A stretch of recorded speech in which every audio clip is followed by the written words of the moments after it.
Something I've been thinking about recently is, we talk a lot about adaptations. Adaptations are all over the, cultural zeitgeist right now. It doesn't matter what it is. And, you can say that that's because Hollywood ran out of ideas years ago. Or it's just the fact of the matter of it's more of a sure thing to make an adaptation into a movie or TV show because you have a built-in fan base versus starting from scratch. But all this to say, Spider-Man Brand New Day is nothing like the novel that it's based on, other than nobody knows who Peter Parker is, and he's kind of on his own at the street level.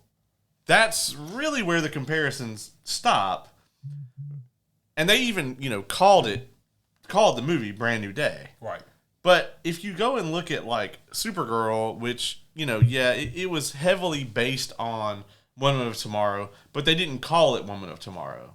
Yep. But everyone is like, what did they bastardized the shit out of this graphic novel. We only care if adaptations are accurate or not, if the movie is bad. I think that's mostly fair. However, I think this podcast would be the exception to that.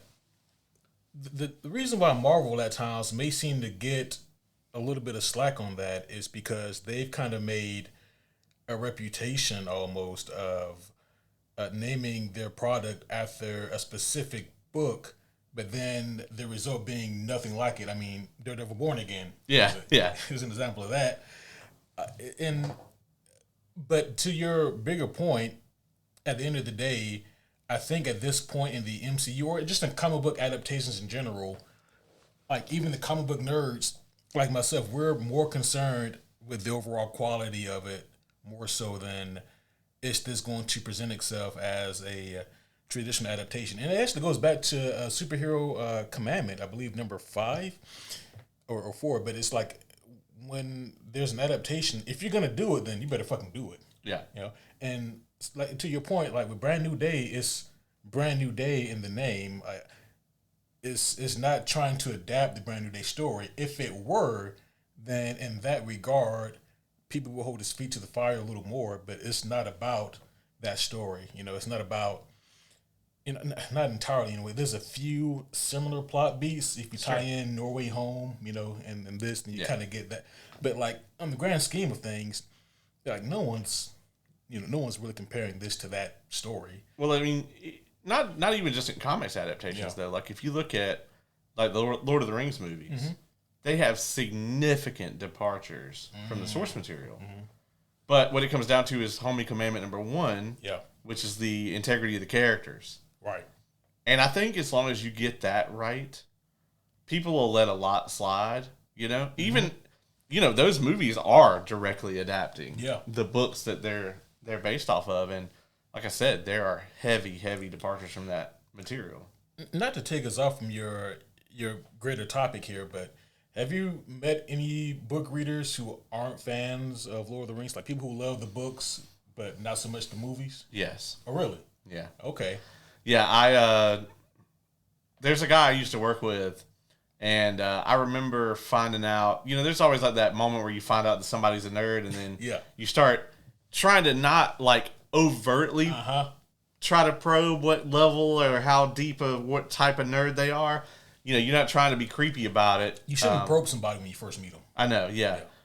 You just want to kind of gently gauge what level of nerd you are dealing with. Like, is this person one of me? Yeah. Like, what level are you at? What level are you at? Yeah. And at which thing, right? So, I start, with like, oh man, you liked Star Wars. Cool, man. I love Star Wars. Which Star Wars movie is your favorite? Like that kind of thing. And then I'd be like, so Lord of the Rings, Two Towers, the best one. And this person, like, we were like jovial, oh yeah. And they just got like stopped in their tracks basically. Oh, no. And they're like, there were no goddamn elves at Helm's Deep. And I was like, oh shit. That's like I hate the special editions stuff Star Wars like original trilogy kind of shit right there. That's just one of the funniest sentences I've heard in a long time, especially it being delivered so seriously. Yeah. There were no elves in Helm's Deep. Oh, it was straight up. That's the nerdiest shit I've heard in a while. And like this person on the corporate ladder was higher than me. Oh no. You know, so I didn't really want to just like start a wizard's duel with them right there, but I was just like, oh shit, okay, all right. Well, do you like Pokemon? You know, pivot. Yeah, it's like, oh man, that's crazy. Anyway, we won't go there. I feel like you might need to see a therapist. Yeah. Holy shit. It's rare, right? But I mean, Lord of the Rings is like, I think everybody pretty much, it's universally accepted that the Lord of the Rings films are the gold standard for an adaptation. Yep.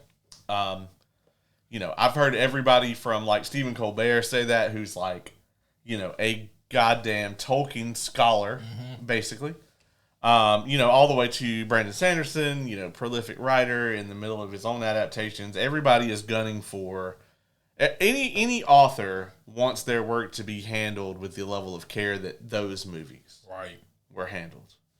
And I think a lot of people are still chasing that. I don't know that we've ever gotten another. How's Dune doing in comparison? Dune is doing really well. I think that it is. I think that Dune is. We'll wait and see how this third one is, but I think that Dune is like right there. Yeah. There's obviously a ton that's been cut out of Dune. Like a lot more has been cut from Dune than was ever cut from Lord of the Rings. Like Lord of the Rings, basically, to put it in comparison to Dune would be like, you know, if you only followed Sam and Frodo, and then like Gandalf and like Aragorn, and that's it. Like you just don't go on any of those other paths, you know? Got it. Because there's just a ton of stuff that they like with like the Fremen and like the androids. I can't remember what they're called off the top of my head right now. My brain's not on that. Yeah. It's not set to that setting right now. But they're like the android guys, you know? Yeah. A lot of the stuff with them, like all of that stuff really, I mean, we're getting like the bare bones of the Fremen in those movies, just enough for you to get it. A lot of the galactic political intrigue, Spacer's Guild, all that stuff is whittled way down, but you have to. Yeah. I think though that as far as like the quality of the thing, it's tremendous. You know, as far as it is doing the best they can do to produce a movie that costs $300 million and not have it tank and be able to make all of them. You know, Lord of the Rings had the benefit of filming them all at once. So it was like, well, these shits are coming out even if everyone hates them. Right. You know? So. Yeah, I think, especially for its time, The Watchmen did really well. Like, they hit most of the major plot beats. Obviously, there's a departure there at the end in the third act with it being, you know, a Dr. Manhattan stand-in instead of a giant squid monster. But I think that Watchmen was a pretty solid adaptation overall. I think a lot of people actually, more people criticize that one for being too accurate. Yeah, which is interesting. Yeah, because they'll be like, oh man, Snyder just made the book up until the end, you know, and I'm like, yeah, especially with something like The Watchmen, that's kind of what you want. Like, it's much better to just copy the homework instead of trying to reinterpret it yourself. Yeah.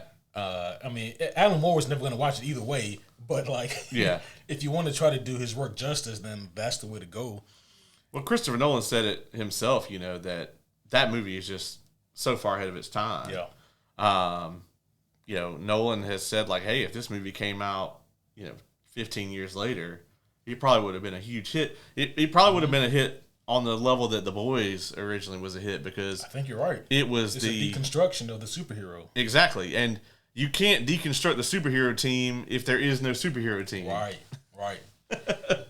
Very fair point, though, because Watchmen came out in 08. Yeah, 07, 08, somewhere there. You had the X-Men. Yeah, I mean, but then even with the X-Men, it was like Wolverine and the gang, you know? Yeah. There was not a true ensemble. There was no Avengers assembled yet. Right. I think the perfect timing would have been 11 years later, like after Endgame. Yeah. That would have been the perfect, because like then there was a lull in superhero movie content, really. and people just settled into what the MCU was, and like this huge big gathering at Endgame and Infinity War, that would have been the perfect time for a Watchmen movie. Well, you have to come out with it before the pandemic hits. That's true too. It's a very small window. Yeah, you got to come out with it in like October of 2019. Either there, or I would say that it actually probably would do really well if it had come out like right after Avengers, like 2013. Okay, yeah. If we get Iron Man 3 and then this movie comes out 3 weeks later. Yeah. When everyone's mad. Yeah, right. There's something else I wanted to talk about in terms of adaptation, actually. So there was recently an adaptation of a comic book series. You may have heard about this. There's been some noise about this online. But the comic book series is called Ice Cream Man. Okay. It is a horror anthology series. As a matter of fact, I myself am a fan of Ice Cream Man. Isn't Eli Roth doing this? Eli Roth has made a movie of Ice Cream Man. Yeah, I was going to say, I really don't... Are there a lot of spiders in this book? Not a lot, no. Okay. I mean, because, I feel the same way about spiders as you do. Okay, because I saw that on the cover. Yeah. So for those of you who aren't familiar, what Ice Cream Man is an anthology series. Think like Tales of the Crypt.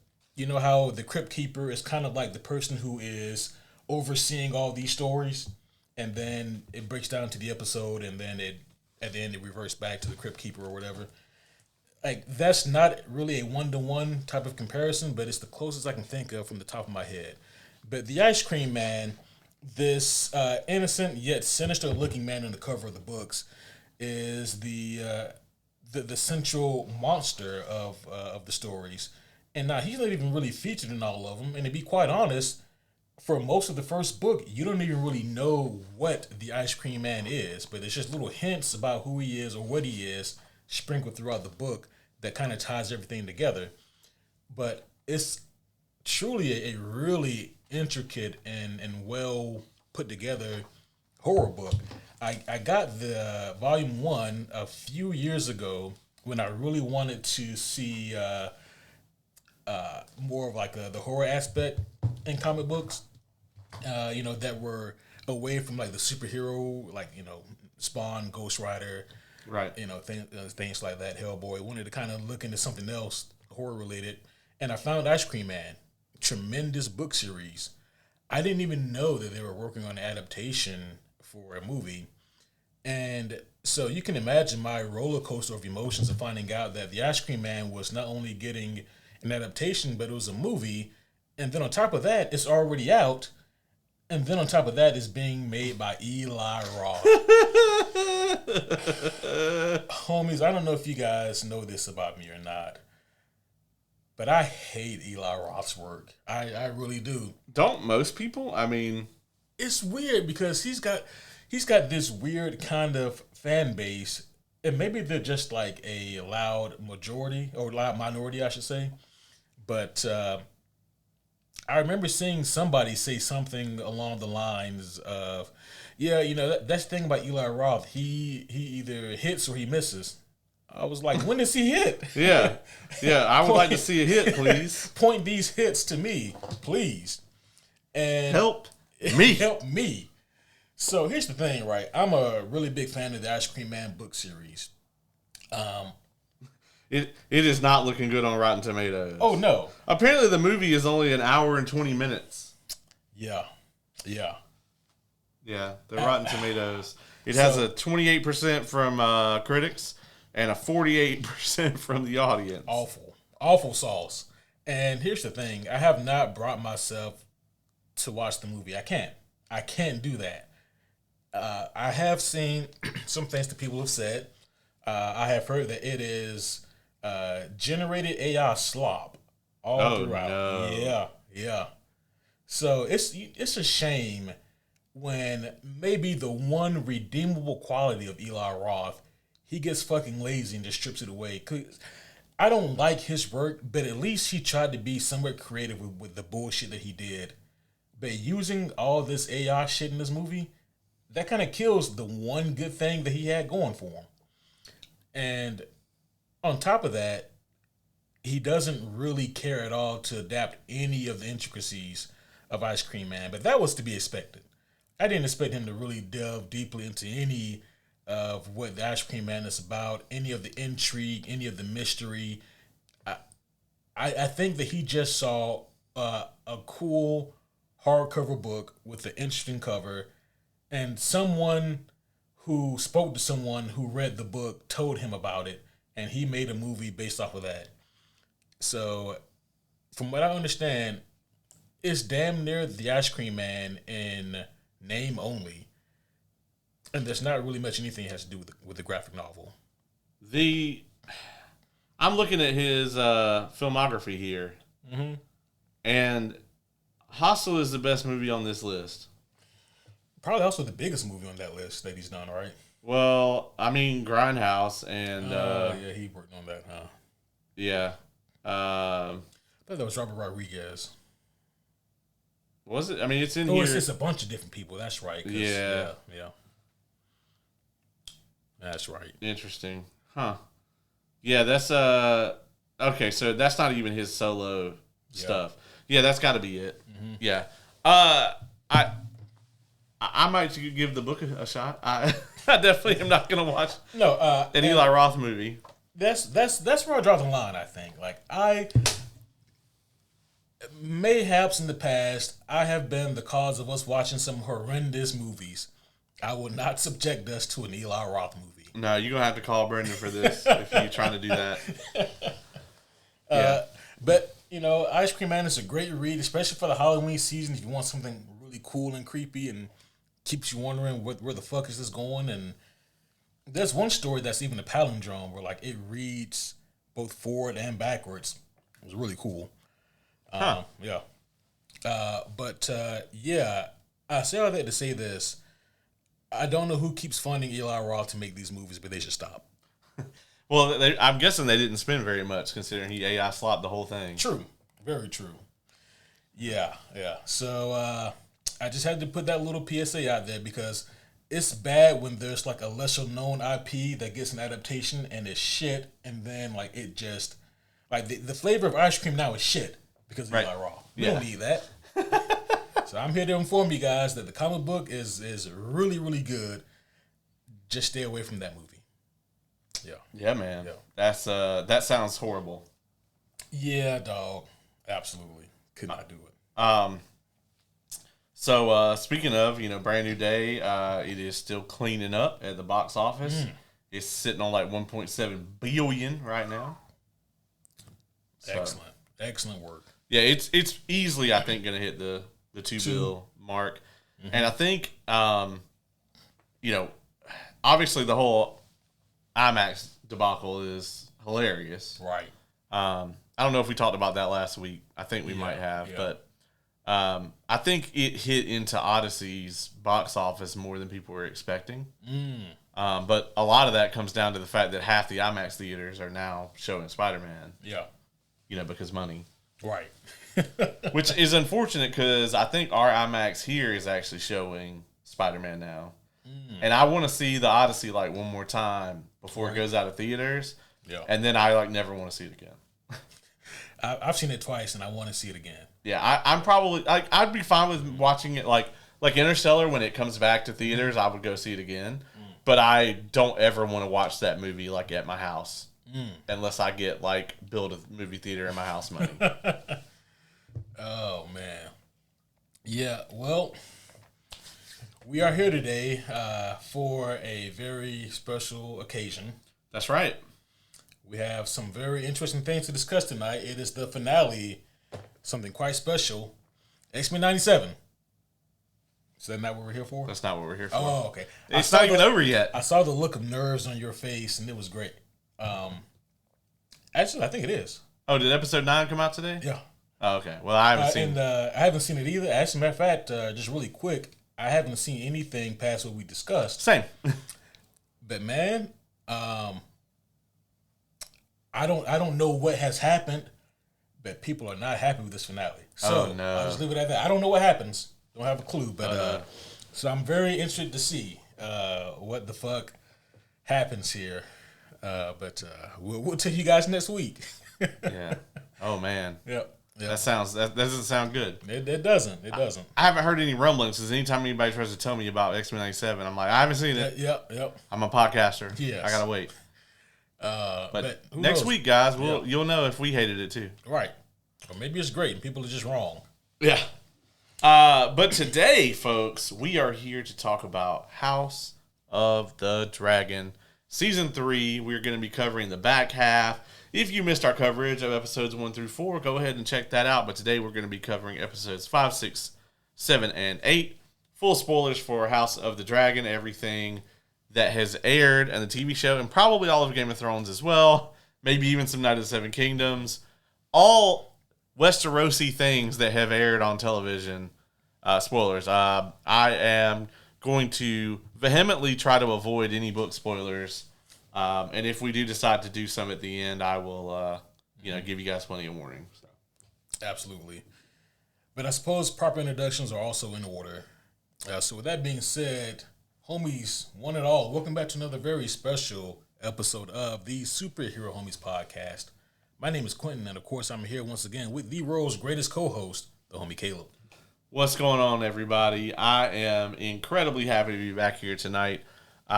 This past Saturday, I actually went out to old Viral Pro Wrestling, the VP Dubs, which was sponsored by yours truly. So if you saw our cool advertisements during the show and you're here for the very first time as a result of that, welcome. We are happy to have you guys. Absolutely. VPW, that holds a very special place in both our hearts. And it was, I think it's super awesome that we're able to do that. Absolutely. And also a little bit more housekeeping here. Just a few weeks coming up. Actually, we're going to be at a couple of cons coming up. We're going to be, not this weekend, but the next weekend. We're going to be at Soda City Comic Con in Columbia, South Carolina. Wilson Bethel is going to be there. You know him as Bullseye from the Daredevil Netflix and Disney series. And then 2 weeks later, we are going to be at the Mother of All Cons at Dragon Con in Atlanta.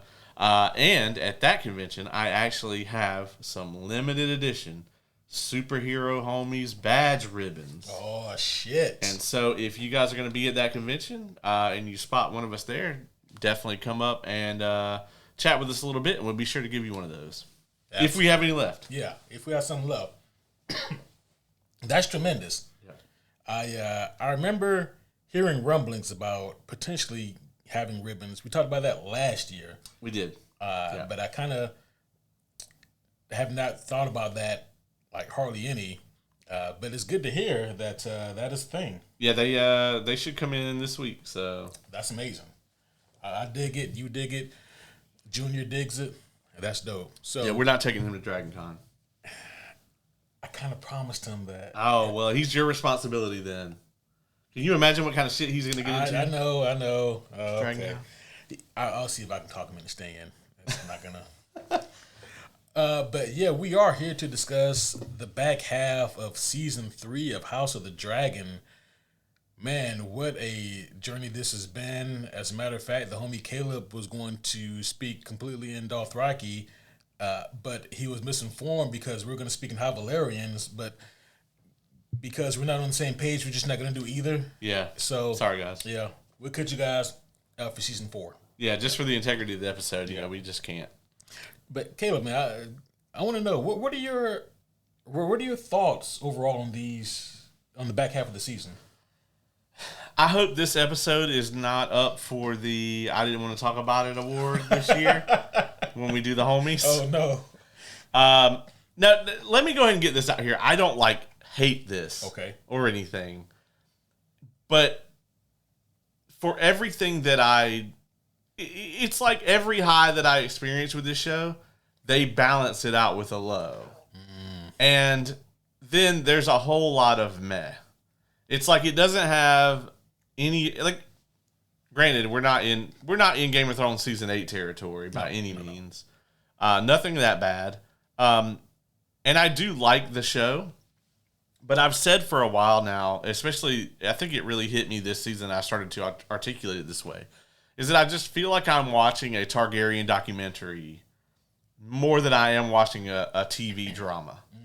And I don't know if the show is intentionally shot that way or if that's what they intended. If it's what they intended, great, they're doing a great job. If they wanted me to be watching a like character drama, they're missing me left and right because,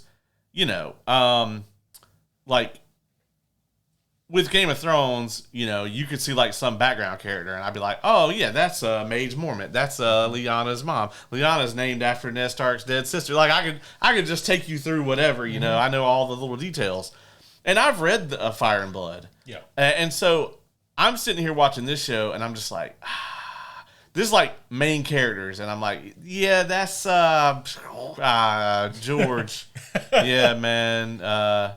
George Tyrell. He's not a stand-in. Yeah, that's old Winston Tyrell's dad. They don't talk about him much, but yeah, he's deep cut. Yeah, deep cut. Yeah, man. I just kind of have to go with it, I'm like, oh, that guy's got a wolf on his chest, so he's he's with the Starks. Right. He's probably not a Stark himself. He might be. I don't know. But all right, these are the Northmen. Got it. I have a very interesting relationship with this show, with this season even in particular, right? So when I look at this season as a whole, I think that it starts off on a really high note. It is high octane. It is fast paced. It is action packed, and things move quickly. Yes. And then for the middle 4 episodes, it slows down tremendously, and it becomes more so about political leanings and battlements and strategic moves, war plans, and not to say that those things aren't interesting, but it comes to a crawl where things are happening, but nothing's really happening, if that makes sense. Right. And then for the final 2 episodes, for me, they, they ramp back up. And when we get to the finale, in particular, again, it kind of mirrors episode 1 in a degree where it is high octane. It is pretty well paced. At least I think is very well balanced in terms of what happens and the action of it all. There's a lot of moving pieces here. We get some big character moments, and so like it ends on about the highest note that I think this season could end for me. But with that being said, when I finished the finale, because I watched the finale twice, right, it left me wondering something, because I was pretty high on the finale. And I go ahead and I guess give this away. Like I'm overall, like I really like this season. I'm not gonna say that like I love it, but I really like this season. But what was stopping me from loving it like I loved seasons like 3 and 4 and 5 of Game of Thrones? And then I realized, well, I think it's because of something that the show intentionally does. So I can't say that they just fucked up and did this on accident. I think it was done on purpose, but it holds the show back for me, and that is, I don't have anybody in this show that I can root for. Yeah. But yeah, I'm with you 100% on that. Like the main 2 people that I care about on this show right now are Corlys, who's barely in it. Yeah. And Aegon, who is, was a huge piece of shit. Yeah. He's enjoying a bit of a redemption arc right now, but like nowhere that he's going to go is going to be satisfying, Right. And it's like his redemption arc is, I almost hesitate to even call it that. It's more of a revenge tour. Right. And him wanting his get back. Right. But I don't know if I can say that Aegon has evolved much or enough as a person for me to be like, that guy's redeemed himself, or on the path to redeeming himself. Yeah, I mean, he was going to refuse to bow to Rhaenyra and sacrifice the lives of, I forget which Lannister that is. The one that was with him on the back half? Yeah. Start with a T. They all, most of them. Yeah, do. that's very true. Damn. It's Talon, something like that. I forgot that guy's name. Shit. Yeah. I'm trying to look through it here. This is what I'm talking about, guys. This is where we're at here. I normally know like all of this stuff, but it's just damn near impossible for me to keep up with all these characters because most of them have little to no screen time. Mm-hmm. You know? But yeah, I can't remember which fucking Lannister it is.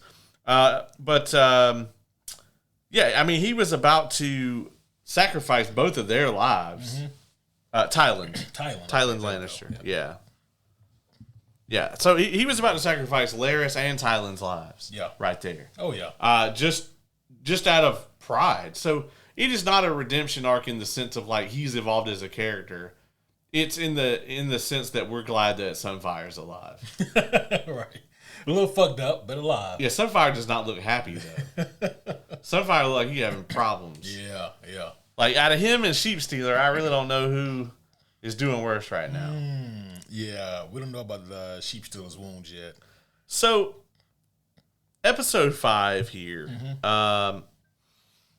Well, I tell you what. Before we get into like episode specific stuff, I want to comment some more on the series as a whole. I feel like in this later half, because like season 3 is the best season in the sense that it feels like it has an arc. Mm-hmm. Like there's a place we started and a place we finished, and it makes sense as a volume of the show. Season 2 did not have that at all, and then season 2 is all over the place. Yeah, it's a disaster. And season 1 feels like too many seasons. You know, you have the early season, which I think if you want to say like this is the best part of the show, it's that original arc with the younger characters. And then we just get thrust into these new characters and new actors and all of that. Yeah. And then it's over with before anything really has a chance to pop off. Season 2 is just all over the place. And then this season actually has a start and a finish and an arc to it. It's messy though. And I'm right there with you, though. It's like I just don't have anybody I can necessarily root for.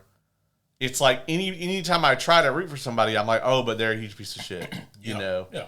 And I also, having read the source material, know that anybody that you do like is probably going to die a horrific death. Yes. You know, it's like watching the very first episode of the show. I'm like, no, not one single motherfucker in this episode is making it out of this. Because that's what the show is about. I mean, that's what the story is about. Yeah. It's about why the Targaryens don't have any dragons when Game of Thrones rolls around. Right. So, like, if you look around and still see there's like 10 fucking dragons, guess what? You know, season 4 is going to be awful in the sense of like, you know, it's going to be heartbreaking and heart-wrenching. I think every single episode is going to be dread. I think that's what it should be. Yeah. And that is the last season, right? Season 4? Yes. Okay. And I think that increases the odds of them just going balls to the wall and unleashing what this show needs to be. They really should. Hopefully. They show glimpses of that here throughout this season. Yeah. But then at other points they show extreme restraint. And again, like there are a lot of themes in this show that I really enjoy, but it's just hard for me to get around the fact that, there's just not a whole lot of people here that I have that I can really get behind and root for. Game of Thrones, in its prime, had a huge ensemble cast. Some of them you were supposed to hate, some of them you're supposed to feel mixed about, and some of them you're supposed to love. And for the most part, that's how you felt about these people. Right. Unfortunately, with just the nature of the characters in House of the Dragon, it's very hard to have that same bevy of emotions for them, because I can see big fans of this show saying that, well, you guys should really enjoy these characters because they're so deep and nuanced. Well, I think that maybe they were at a certain point, but now they're almost, and we mentioned this in the first half of this season review, how they're almost kind of caricatures of themselves in a way.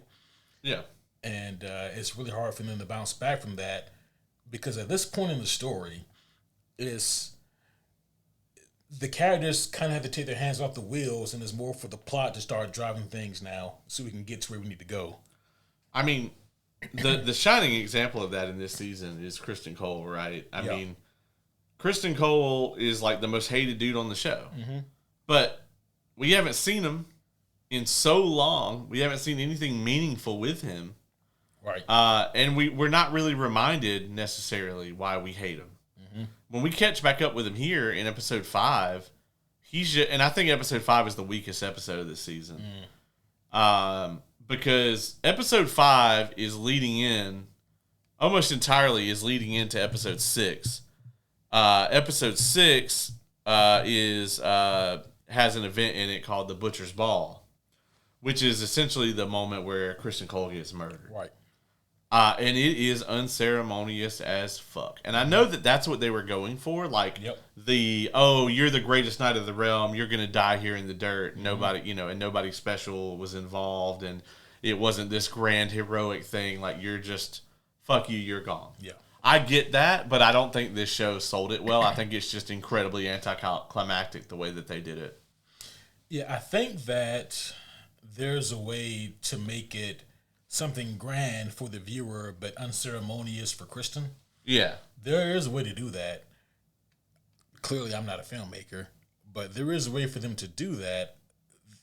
And I think that they tried, right? Because we get the skirmish first where, like, he thinks that, like, everyone on the battlefield is dead, but then, oh, no, they're not. They were playing possum. And we get this mini skirmish, and Kristen ends up winning that. Okay. And then we see, oh no, that wasn't a real threat. Yeah. That was a great ruse, by the way. It was, yeah. And honestly, I think that all the build up to this, like, I think that part of it should have lasted longer on screen. But you don't get a lot of that. Right. And it just seems odd that it almost feels like they were in the middle of writing this and going, oh yeah, Kristen Cole, we forgot about him. Everybody hates that guy. Oh, we have to get this Butcher's Ball event into the show.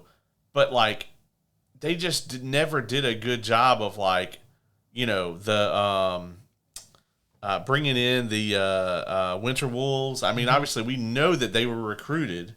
Right. Like, there's a lengthy history of that going back to, season 1 when she sends Jace to Winterfell. Yeah. Right? Which we saw for about 8 seconds. Yeah. And never again. Right. And, the Winter Wolves got sent down in season 2. So we, like, know that they're out there. And then that they've teamed up with the Rivermen, the Tullys, were, like, front and center on all of this. They've been, involved in it from the beginning, even to the point where, like, in season 2, like, we know that Daemon went and recruited them when he took Harrenhal and all that. But, like, us 2 years removed, knowing anything about, Oscar Tully or any of this other stuff, Roddy the Rough, who was the leader of the Winter Wolves, we don't get anything from them. Like, they are just caricatures of what we understand people from those families to be. Yeah. There's no depth to them at all. So, like, when they show up here and have this showdown, it's just not a big moment, and it is really unceremonious. Yeah. And I think that maybe it would have hit a little bit harder, to your earlier point, if Kristen Cole had more to do, because there's such a long break in between these seasons. And Kristen he didn't have anything really to do. So, like, the last time we saw him, he was marching, looking sad, and then this season picks up, he's still marching and he's still sad. And it's like, yeah, he a bitch, but why should I even care to see this guy anymore?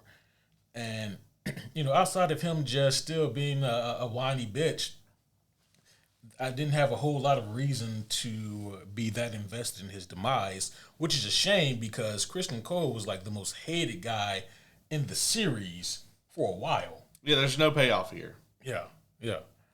And I mean, And don't get me wrong, like I think that Christian Cole as a character definitely deserves his unceremonious death. Like he, like they kind of alluded to, there would be no song saying about you. Yeah. Like he doesn't deserve that. But at the same time, I think us as viewers need to have more of that satisfaction. I mean, to make a wrestling analogy here, it'd be like if the unmasked Kane had like beat Shane McMahon's ass and like chokeslammed him off the stage, and then they just fired him. Yeah. Oh, damn. Yeah. It's like, okay. I mean, it just, there wasn't anything for this. Like, nobody was there that even, like, none of the people that he really did anything against on a personal level were even there, and most of them probably don't even know he's dead until later on, when I think that we get a scene of Damon telling Rhaenyra about it. Yep. I do like the fact that when Cole died, he was thinking of Allison, and Allison hadn't thought of that motherfucker since he left. Not one time. Yeah. Not one time. Yeah, Cole was like, man, I got killed by the Tullys, and their sigil is a fish. And Allison, anyway. Yeah. Oh, yeah. What you think about Aemon's journey throughout the back half of this? I feel like every time the show is starting to drag a little bit, they're like, quick, somebody show Ewan Mitchell with his shirt off. I like Aemon, but he's meandering here for the whole season. Last season, it was Daemon that was meandering there. Yeah, it was Daemon was trapped there all last season. This is like the Targaryen hell pit. You go there when we don't have anything for you to do this season. So Daemon hung out there last season with Alice Rivers, who's a cool ass character. And I do like that. I do like Alice, although she's not a good person. Right. I like the fact that they've given us so much of her arc, and that she's like ancient. She's possibly hundreds of years old. And then because she's supposed to be, she was like the wife of Hair in the Black, like that the castle's named after. Right. Okay. And she was like cursed or whatever. To not be able to bear any children, but to live a long life. And that's going to come up in season 4.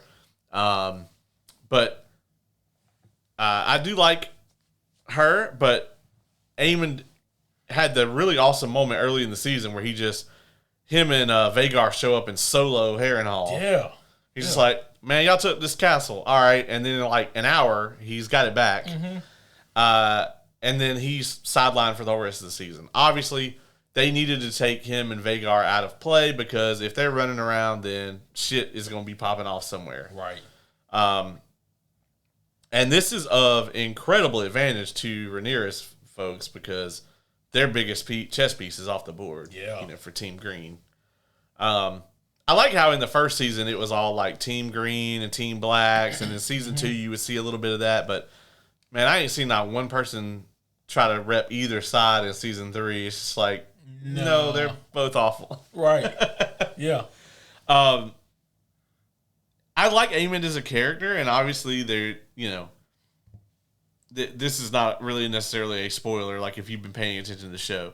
They have been building him versus Daemon for a very long time. Yep. And I think that we're not going to get that till the last episode, probably. Oh, to the very last episode, you think? Yeah. Okay. Yeah. It is possible that we get it in the penultimate, but I don't think we'll get it anytime before then. It's going to be awesome though, I think, when it happens. Yeah. So not to fast forward this or any, but yeah, in the finale we see Daemon versus Roxton. Yeah. And so, come to find out, it seems like maybe whenever Daemon has to face a named opponent with a health bar, shit goes sideways. And people are saying, maybe things like, oh man, Daemon kind of fell off. I'm like, well, this is a big motherfucker. This Roxton character, right? And like he he got some size on him, and he know what he's doing. And then I thought, well, I know that Daemon is a great fighter because I mean, even early in the season, we see him fuck people up. But I'm like, those are just NPCs, man. Those are like level 3 goblins, you know. And then I'm like, well, when's the last time that, you know, we seen him really just go ham on somebody who we really want to see him beat the shit out of? And I'm like, oh, what was his name? The crab. Corliss's brother. Oh, what was that? Oh, yeah, he fucked up the Crab King or whatever his name was. Yeah, whatever his name was, yeah. But in story, that had to have been like 15 years ago, maybe longer. Well, he ain't no spring chicken anymore. Yeah. He's still incredibly formidable, but right. I mean, this dude was also a warrior, and like, you know, Daemon, despite the fact that like he is a very good fighter and he's an excellent fighter, you know, he was also a prince. Yeah. And he's somewhat pampered. This dude seems a little more rough around the edges. He also had a size advantage on Daemon. You also got to remember that a lot of the people that Daemon fights, they are wearing common loot, and this motherfucker has on like a set of dragon armor. Right. And he has a dragon. He didn't have a dragon in the one-on-one with this guy, and this dude also had on like nice armor. Yeah. You know, this guy also was equipped. Now, he also had a Valyrian steel sword too, didn't he? Yeah. Which I saw someone make a post about this online, and I want to ask you to see if this is true or not. They said that this was the first time that we've ever seen Valyrian steel on Valyrian steel combat in this Mythos live action. Is that, to your knowledge, is that true? Oh man. So when Ned Stark wields ice against Jamie? against Jamie, Jamie doesn't have. Right. The Lannisters never had a sword in the family until ice was melted down into Oathkeeper and Heart Eater. See, I told you guys. Like, I know all of this shit. Let's see. So, the Lannisters didn't have one. We didn't see. We only ever saw the blade that Sam got, the Tarly blade. Mm-hmm. We only ever saw that used against, I guess, White Walkers. Right. Jorah didn't have the sword. That sword is the one that went to Jon. Right. And he only ever fought White Walkers with it. Yeah. The Mountain and the Hound didn't have any. Or, yeah. They didn't have Valyrian steel. So, yeah, I would say so. I think that is, at least to my knowledge, probably the first time that we have seen Valyrian steel versus Valyrian steel. You know, Interesting. Yeah, because well, let me see, because yeah,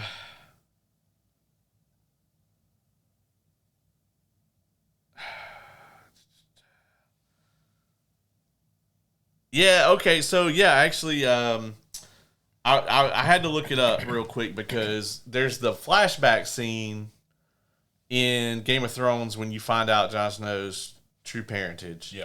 And, well, it's not in that scene, but it's in one of the Bran scenes right before that with the young Ned. And he's fighting the Sword of the Morning, Sir Arthur Dayne. But he also has a sword called the Sword of the Morning. That title goes to whoever wields the sword. Okay. But that sword actually predates Valyrian steel.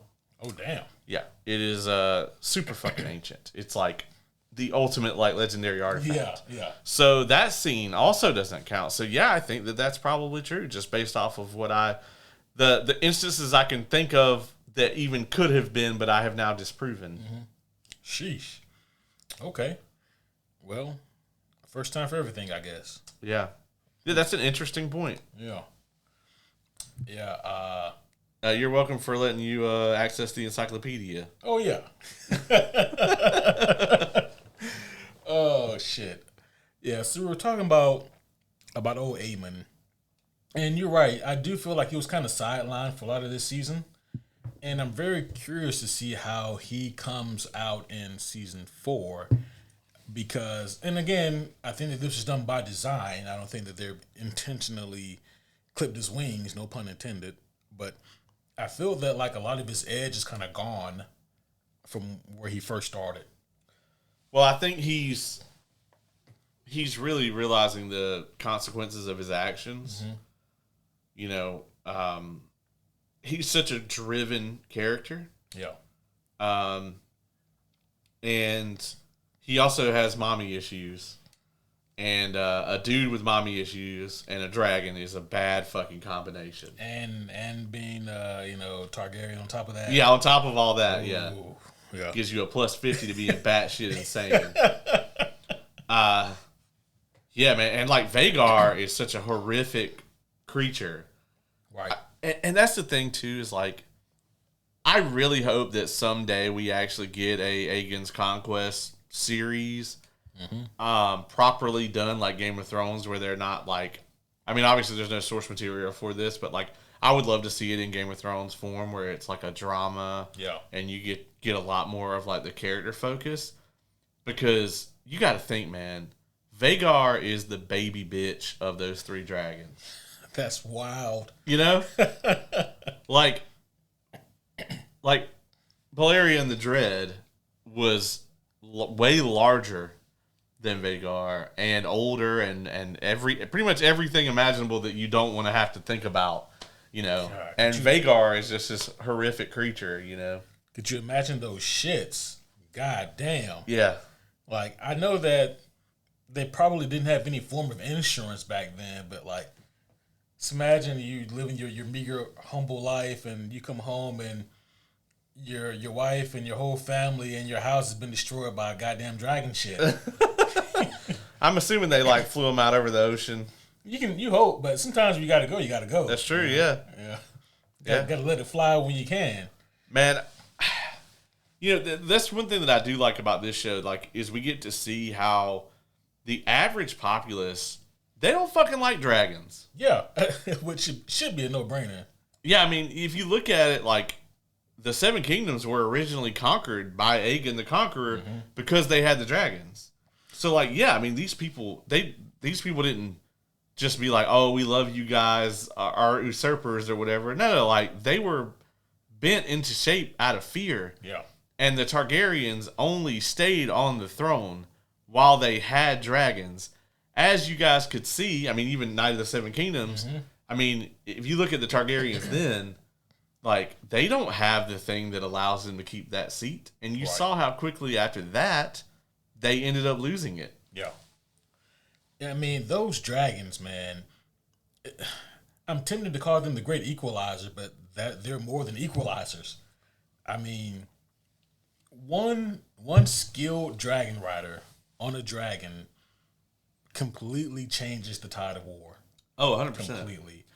You know, in the book, Daemon and Caraxes are not at Tumbleton. Oh, really? And yeah, so just imagine how differently it would have gone. Oh, jeez. Yeah. I mean, hell, if Ulf is still there and he's still on his bullshit, then I guess it's anyone's game.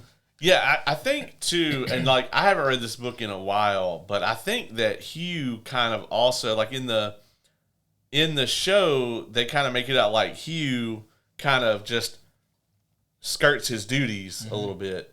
You know, he's like not supposed to be there. Yeah. But in the show, he kind of betrays Rhaenyra as well a lot more blatantly than he does here. At least that's the way I recall it. Yeah, man.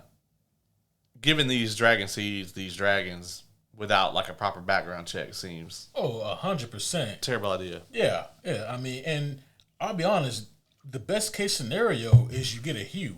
Yeah. The worst case scenario is about getting an Ulf. Yeah. I mean, 100%. Being honest, yeah. And with, just really quickly looking at these guys and their arcs this season, I was mostly very pleased with both of their arcs. With Hugh, him being just a family man and really just wanted to be with his family. Him being worried about his family, that's a very understandable thing. Up until recently, a few months ago or whatever, like this guy lived a very humble, meager life trying to provide for his family, and now he's a goddamn dragon rider for the queen. Yeah, and I mean, it just completely changed things. And I'll be honest, I understand where his wife was coming from when they encountered each other again. Right. But maybe I needed more time to settle into the life that his wife was going through. I understand where she was coming from, but at the same time, like I didn't understand why she was so standoffish towards the man who I assume she really loves. Yeah, that whole thing, like, I get what they're going for here, but it has no time to breathe at all. Yeah. Like, we're just airing the third act of the movie only. Right. Yeah, and also, like, I would get the fuck out of this war-ravaged ass place. Yeah. For sure. Especially if I could fly up out of here. Mm-hmm. Right. So, that moment to me just felt a little forced. Like, they didn't sell me on why his wife was so standoffish towards him and why she wouldn't want to at least listen to what he has to say. And again, it's like, I understand the circumstances, just the presentation of it all could have been better. I agree. And with Ulf, I'll be honest, I think at first viewing of episodes 7 and 8, I really didn't care much for Ulf's ending here in this season. But on second viewing, I liked it a little bit more. And it's just because you have to strip away all preconceived notions about Ulf. What you see is what you get. He's just a piece of shit. Yeah. And that rhyme. Yeah. So it must be right, Yeah, it must be. Yeah, man. I mean, Ulf, it just comes down to, like, Rhaenyra is not good at this at all, And she treats all her subjects like complete shit. Mm-hmm. And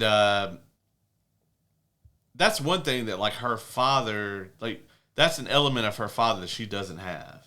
Yeah. It's everything about her is me, my reign, whatever. Mm-hmm. And to sit on the Iron Throne is all she's ever wanted. Not because she wanted to do it, but just because that's how it is. And, like, that was her birthright. Yeah. Not because she's going to be a better king or whatever. Right. Not saying that Aegon would have been, but, no. Aegon never was running the shit anyway. Yeah. Like, that was Otto Hightower. It was Otto Hightower. When Otto Hightower was running the country, the shit went at least okay. Yeah. It went. It went, yeah. As opposed to now, where it's just like, the fuck. Mm-hmm. I'm going to be honest, man. I know we're jumping around a lot here, but if I roll up on the sept of the seven, that's technically the sept of Baelor. If I roll up on the sept and I kill the High Septon, mm-hmm. I'm killing everyone in there. Yeah, if you're going to go evil, you might as well go... I mean, because, do you really want witnesses there to... Yeah, as Bane said, no survivors. No survivors. Yeah, no survivors. Yeah, no survivors. Man. Fucking, like, if you're going to commit that heinous act of, like, oh, well, like, the church won't ordain me, like, I am the true leader, whatever, and, like, they won't do it. Well, like, they had a terrible accident. Yeah. Yeah.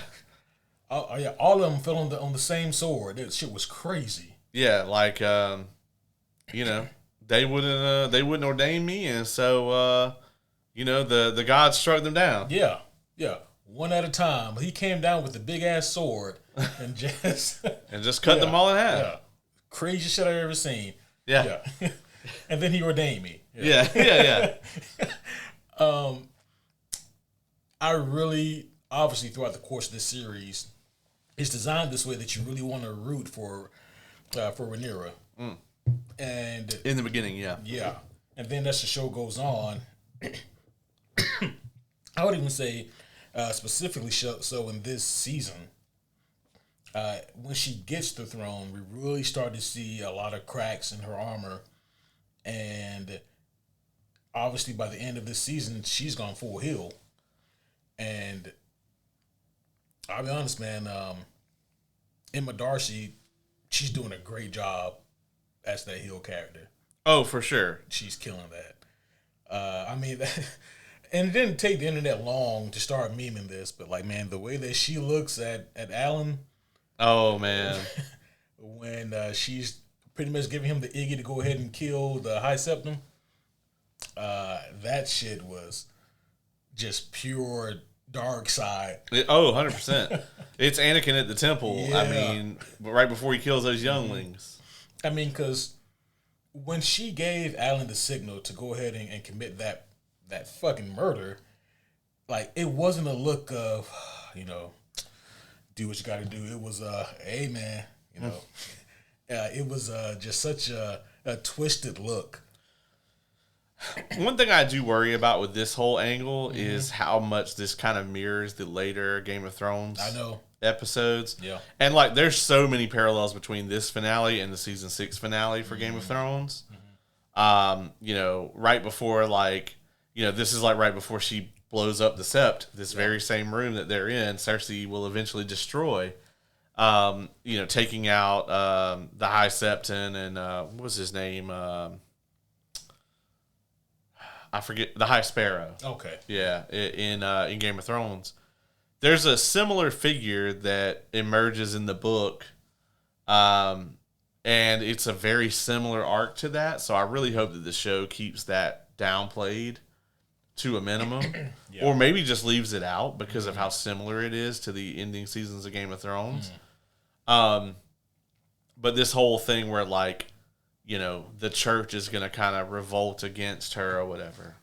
Like I said, I hope they downplay that. I hope it has minimal screen time in season 4. And we also get the moment here, when we're talking about Rhaenyra, where the throne cuts her. Yeah. And there is this show has talked about the prophecy. Right. If the throne cuts you, then you were unsuited to sit on it. Yep. And it's highly believed also that's where Viserys's disease was from the throne cutting him. Yeah. And but you probably just had tetanus. I was gonna say, like, this is before people knew about tetanus. Yeah. But after a while you think that, like, a maester or somebody would be like, you know what? I think maybe having these rusty swords being sat on, maybe that's not just a good thing. Probably not. Yeah, Probably not. A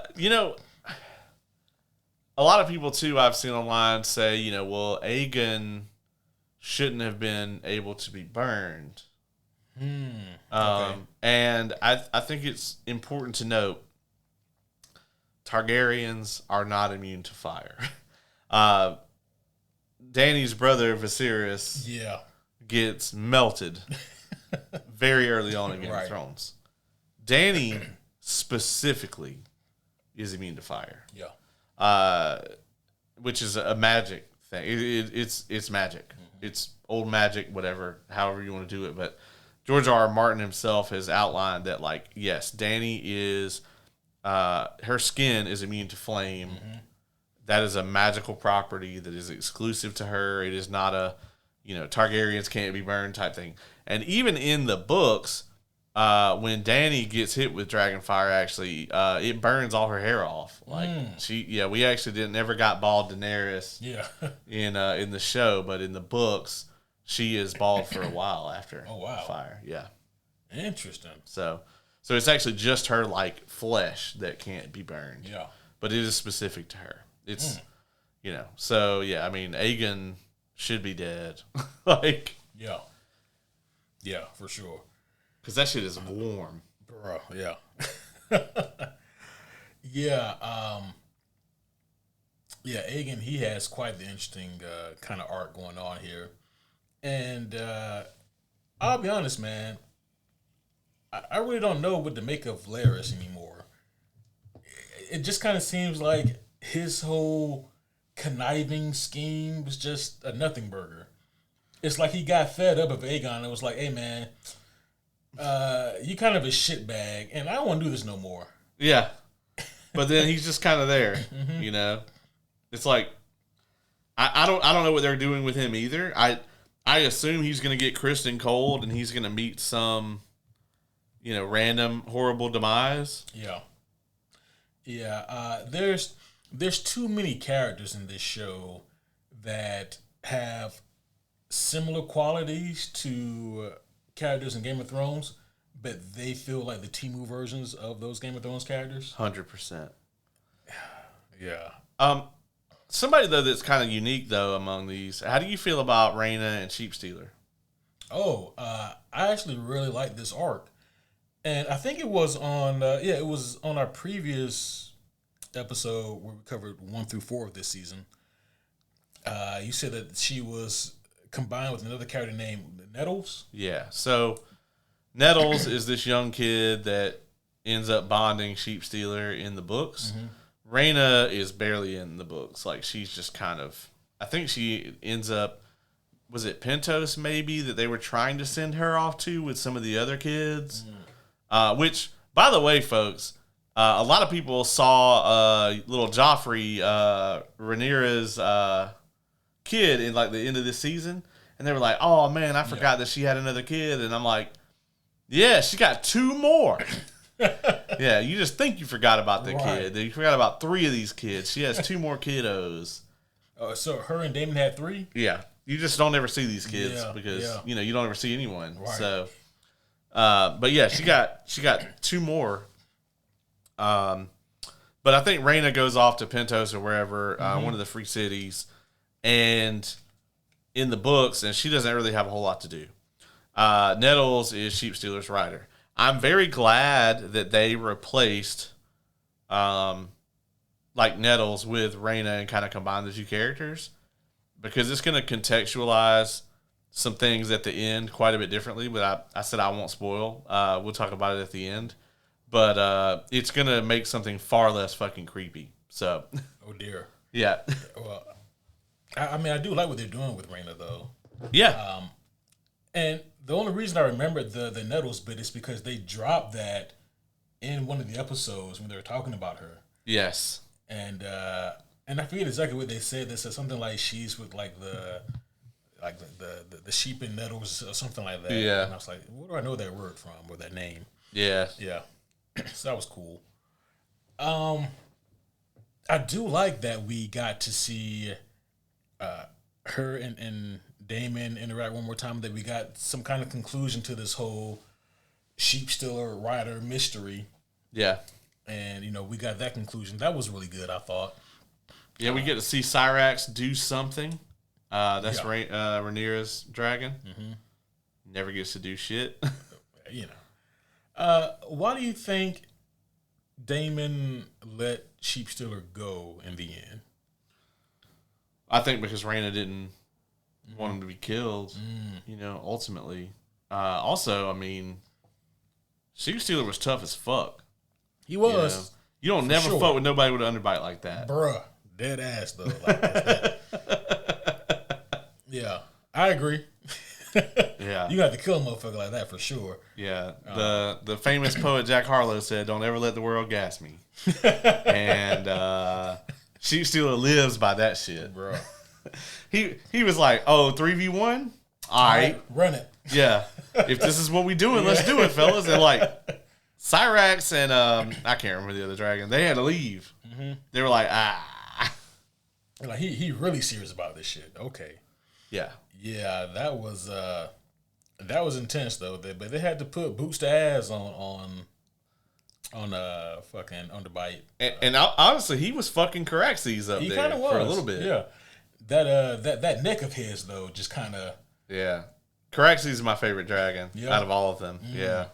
He is just, I mean, he's bred for war, man. Yeah. Like when Damon calls him up at Tumbleton. Oh man. The whole army was like, all right, let's get the fuck out of the way. Yeah. Like Caraxes is a war machine. You know, he is a siege weapon, a living siege weapon. Oh, for sure. Yeah. You can tell that this motherfucker hates laying around waiting on these battles. Yes, he'd be ready for action. Yeah. Yeah. He's like, we killing anyone today? Yeah, I love Caraxes. Like I said, out of all of the dragons in this universe, he's my favorite. I can definitely see that. So yeah, it's interesting seeing Damon be a father because he's so bad at it. he is terrible at it, just like he's terrible at most things that aren't conquest. You know, that's about the limits of his good qualities. I do really love Matt Smith's portrayal of him, though. Yeah. That's been one of the most consistent portrayals in this whole show. I agree. Other than Corliss, which I wish he had more to do. Yeah. But I'm with you on that too, for sure. Corliss need to get Namor on the phone, dog. Like this. Man. This shit ain't going well. All right, Lord of the Tides. Yeah. Come on. Ormund Hightower, man. Oh my gosh. What an asshole.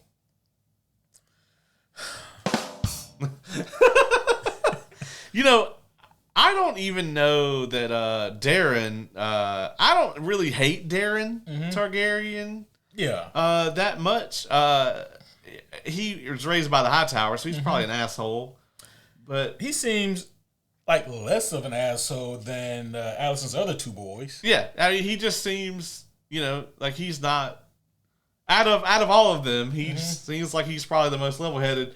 He's level-headed enough to know that they fucking sent him here with this psychopath. Yeah. He's not, because at first, for the first half of this season, right, I was worried that Darren was thinking that Ormond was like this good figure to look up to. Yeah. But then we hear him talking to Gwaine, which I hate that fucking name. Yeah. We hear Darren talking to Gwaine, and he's like, this guy's fucking crazy, man. You gonna leave me here with him? I feel bad for Gwaine, man, because like everybody he ends up with is insane. Like he's with Kristen Cole, and he was like, "All right, guys, we gotta get the fuck out of here. This dude's just gonna get us all brutally murdered." And then he rolls up to Tumbleton, and fucking Ormond is in charge. Right. Oh. And Ormond was so sure that his plan was gonna work. I mean, I guess it kind of worked. The battle was a draw. Ish, yeah, but I feel that, never mind. I was going to say that Ormond had to have lost way more men, but fucking Ulf and his dumb ass just come through and, just literally evening out the playing fields. They obliterated the Winter Wolves, man. Oh, yeah. And the Rivermen, too. I mean, everybody who was outside of that city, and then quite a few of them that were inside the city and on the walls and all of that stuff. Right. This is about the time where, Rhaenyra decides, fuck it, and just gets on her dragon and burns King's Landing to the ground, Oh, wait, sorry, wrong crazy ass Targaryen. Right, yep. I will say this, though. Even though the similarities are more than Stark, right? But I didn't mean that in, like, Starks and Targaryen. No, I got you. At least I can draw a map and see how Rhaenyra got from A to B. Sure. Whereas with Dany, I'm like, that was... Yeah, Rhaenyra contrived. Rhaenyra was over years. Yeah. Dany was like 2 weeks. Yeah. The in-laws don't like me. Yeah. Now, granted, Dany's arc is longer than that, and she was fighting for the Iron Throne for her entire life, but like, the writing just got so ridiculous in those last seasons when it came to like, Tyrion and pretty much all the people that were right up under her. They had to really shoehorn in the, making all of that happen. It was all incredibly contrived. Yeah. Whereas here, at least you can kind of see how the trajectory went. Right. It at least doesn't feel contrived. Yeah. That Rhaenyra is terrible at this. Right. How about her hooking up with Massaria, and then the next day being like, the post-nut clarity kicked in, your Uber's downstairs. I love the intentional and unintentional humor in this show. Yeah. I thought this was tremendous. Seeing Massaria do arguably the greatest walk of shame in Walk of Shame history. And what made it like even funnier was, like, I think it was the day before, I guess the woman who was like the head of the brothel went to visit Massaria, and they had the conversation, and she was trying to tell Masaria, like, hey, look, just so you know, they're always going to see you as a hoe. Yeah. And then she has the one night stand with Rhaenyra, and then like Rhaenyra don't even has the courtesy to send her packing herself. She sends an assistant to go tell her. You know, like that shit was it was cold blooded and it was funny. But Masaria was very scorned about the whole thing. She didn't take it easy.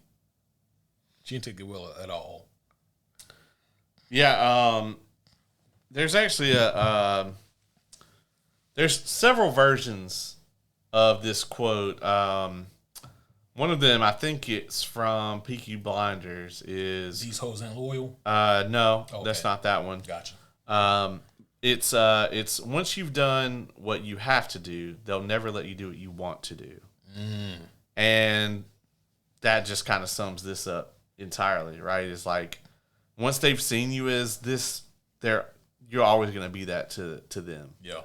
And she finds out the next day just how on the nose that is.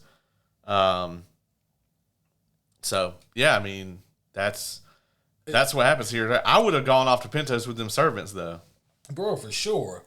One thing about it though, I'm not gonna call it a plot hole. I just don't know where it came from. But where did Rhaenyra get the money from to fund not just the trip, but also like, you know, we're gonna set you up. You're gonna be able to get this and that. Because like as far as I understand, they kind of strapped for cash right now, right? They had some money. Okay.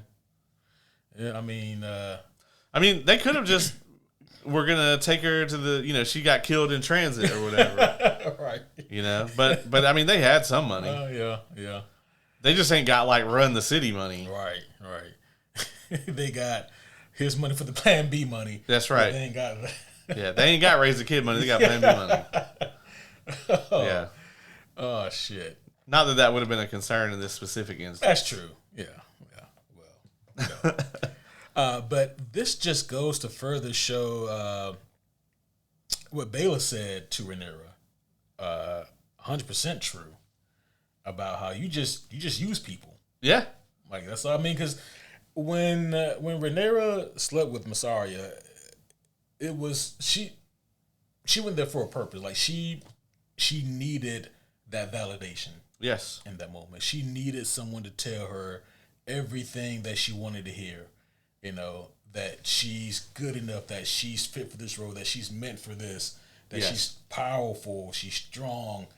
She needed that comfort. And then, like, the next morning, when she finds out that Aemon and his dragon are both alive, she goes to Daemon and he tells her exactly what she wants to hear. Yep.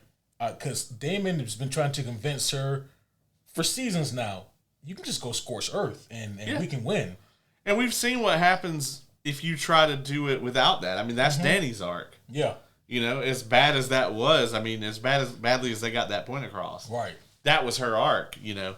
And Damon's just like, no, I mean, you've got to fuck him up. Yeah. You know? And Daemon, he says basically that same thing again here. And this time, Rhaenyra's like, yeah, just don't make me a monster. And she doesn't say it like with this sense of hesitancy or concern. She almost says it as like an act of seduction to him. Yeah. You know? It's purely publicity. Yeah. Yeah. It's lip service. Yeah. You know? Yeah, this is what the Greens are, and so this is what we can't be. That's it. Yeah. Yeah. Basically. That's all I got going for me right now. Yeah. Yeah. And I mean, Daemon tried not to burn all his kids. He tried. Listen, those two that were standing at the gate, that's not on him. And also, Caraxes don't give a fuck. Yeah. Now, nobody gave Roddy the Rough the rules of engagement because he straight up hit that one little kid in the face with the axe. No one told that kid the rules of engagement. That's true. That's true, man. That was a dumbass move. That kid, he wouldn't have been alive, granted, because what happened later. But like, he wouldn't have died that way. His odds of survival would have been a lot higher. Yeah. Yeah, because he theoretically could have just ran away. Yeah. You know. But no, he had to be a dumbass Yeah. And hit this fucking barely out of the caveman. Yeah, he thought he was just going to get like a crit hit in and kill this, grizzled veteran warrior. The best thing I can say about Roddy here is that at least he hesitated. Yeah, he was like, man, and then he's like, man, I'm supposed to beat this kid's ass. Wait, I'm right here. Yeah, I'm right here. I don't know, man. I feel like that's worse. I feel like if he had got hit and then spun and be like, who the fuck hit me, and then like, oh, that's not that bad. That's but this true. mother was like, oh, this mother back. Yeah. It's like it's a kid. Oh fuck. Yeah, but we busy. Yeah. I got shit to do right now. Yeah, if I kill you, I can cleave and hit another target. Yeah, which he did. Yeah, he was nuts, man. Oh yeah. And Ormond, of course, turned out to be kind of a bitch. Right. And I love his hypocrisy as well because, and like the episode prior, maybe the one before that, maybe it was 6, he's talking to Darren about, he's gonna beat Rhaenyra because she's a woman and she's weak and blah blah blah. Meanwhile, this motherfucker can't stand bad stenches. Yeah. And I'm like, you're living in the wrong time period For sure. to not like bad stenches. Yeah. And that ended up being like his downfall. I think that Roddy would have beat him anyway. Probably. But like that was like a big cause of his downfall. He got that called shot on that arm though. He did. Cut that shit off clean. Yeah, dog. That was rough. And pretty much anybody else, if you cut their arm off, you probably win this fight. Yeah. Not here. And that's the danger of fighting somebody who not only has nothing to lose, but is looking forward to death. Yeah. It's like fighting somebody who's looking forward to going to Valhalla, Right, yeah. Like, good luck. That's right. And yeah. It's only 2 ways there, and Ormond can't give him the other one. No. Well, he kind of gave them both. Yeah, in a way. Ormond should have never turned his back. Like, he cut off Roddy's arm, and then the blood squirt goes on Ormond's face. He freaks the fuck out, almost hurls all over himself, turns around, worse than he could have did. Yeah, just, he just got him a new entrance. Bruh, it was a proper fucking from the north. That had to be a horrible way to go. Oh my gosh. And and then on top of that, he looks up and he sees Ulf on his fucking dragon. and Ulf is like, I meant to put in my 2 weeks. Yeah. If it's me, man, I'm welcoming this dragon fire because it's at least ending this horrible colonoscopy I've gotten here. Yeah. This dagger colonoscopy. Now, in most cases, dragon fire kills you instantly, right? Like if it hits you head on, like you just... Yeah, you pretty much get just incinerated. That's great. That's good to know. Yeah, the dragon fire, I mean, you're just ash. Because I imagine like it's not just fire damage, but it's also got to be force damage as well. Yeah, you don't want to be on the outskirts of it, like Aegon, and just have your penis explode. God damn, that was such a gruesome description from the fire. God, and that's it. You don't want that. You want to be in the beam. Yeah, you wouldn't be in the beam. Yeah. So that you just get incinerated. Like it's like, oh, this is really warm, and then you're calm. Right. I don't think there's any pleasant way for me to lose my penis, but like that's like the least pleasant. Yeah, like just the imagery of putting a hot dog in the microwave for too long seems like the worst. Yeah, I mean, there's no body part that you want to explode from the inside out. No. Can't think of one. No. Yeah. It just seems awful sauce. Let's talk about the meeting of those two really quick. Aemon and Aegon. Yeah. Seeing those two reconnect. This was intentionally hilarious. It really was. Yeah, this was great. The internet has memed this to shit. Yes, they have. So this is great, right? We see we still have Aemon at Harrenhal just fighting literal and metaphorical ghost, Yes.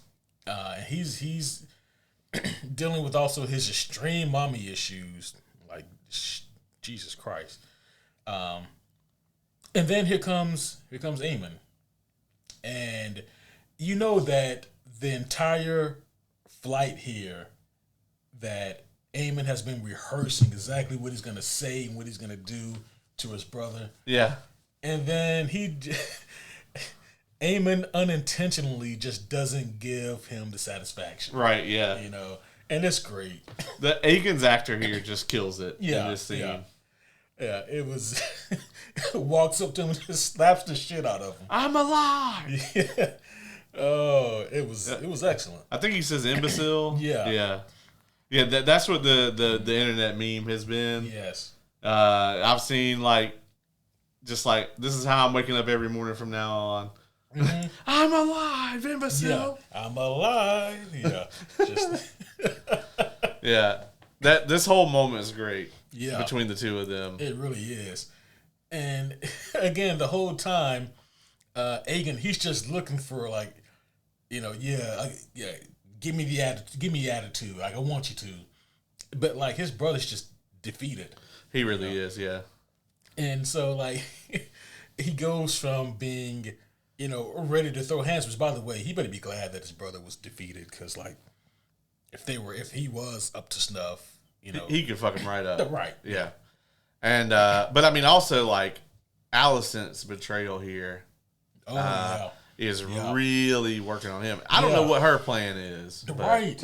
Yeah, what does she do? Where does she go? Yeah. I'll be honest, I don't really know. I don't remember what her ultimate fate is from the books, but she's sure as fuck not going to go back to King's Landing, I mean, and find out that Helena is dead. Right. Which I really love Helena's arc in this show. Yeah. They change it from the book a bit. In the book, her son is already born. Oh. But dies. And then she kills herself because of that. But how does the son die? Does Rhaenyra have anything to do with it, or? I'm trying to remember. Yeah, I'm trying to remember. I know that she has 2 kids, and they both get killed, and I can't remember how they get killed. I want to say it is because of an event that hasn't happened yet that I can't talk about right now. Okay. That will happen in season 4. I want to say, but I may be wrong.